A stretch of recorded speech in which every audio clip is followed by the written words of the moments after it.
ভিডিওটা কিছুদিন আগের, সময়ের অভাবে এডিট করা হয়নি।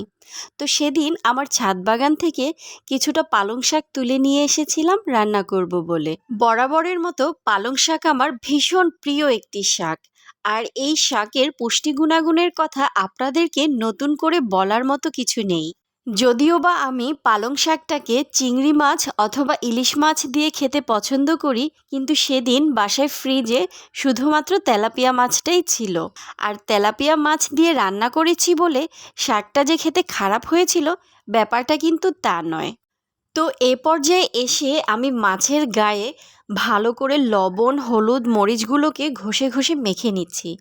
তারপর ফ্রাই প্যানে তেল গরম করে সেই গরম তেলের মধ্যে একে একে আমি মাছগুলোকে দিয়ে দিয়েছিলাম। তারপর কিছুক্ষণ উল্টে পাল্টে ভেজে নিয়ে মাছগুলোকে তুলে রেখেছি এবং কষিয়ে রাখা ঝোলের মধ্যে কেটে রাখা পালং শাকগুলোকে দিয়ে দিয়েছি। তারপর একটা ঢাকনা দিয়ে কিছুক্ষণ ঢেকে রেখেছি। শাকটা কিছুক্ষণ পর নরম হয়ে আসলে উল্টে পাল্টে ভালো করে শাকটাকে এখন নেড়ে দিব। তারপর দিয়ে দিচ্ছি ভেজে তুলে রাখা মাছগুলো। পালং শাক যেহেতু নরম প্রকৃতির একটা শাক, এই শাকটা রান্না হতে খুব বেশি একটা সময় লাগে না। এই তো হয়ে গেল পালং শাক দিয়ে তেলাপিয়া মাছের ঝোল। আপনারা পালং শাক কিভাবে রান্না করে খেতে পছন্দ করেন কমেন্টস করে জানাতে পারেন।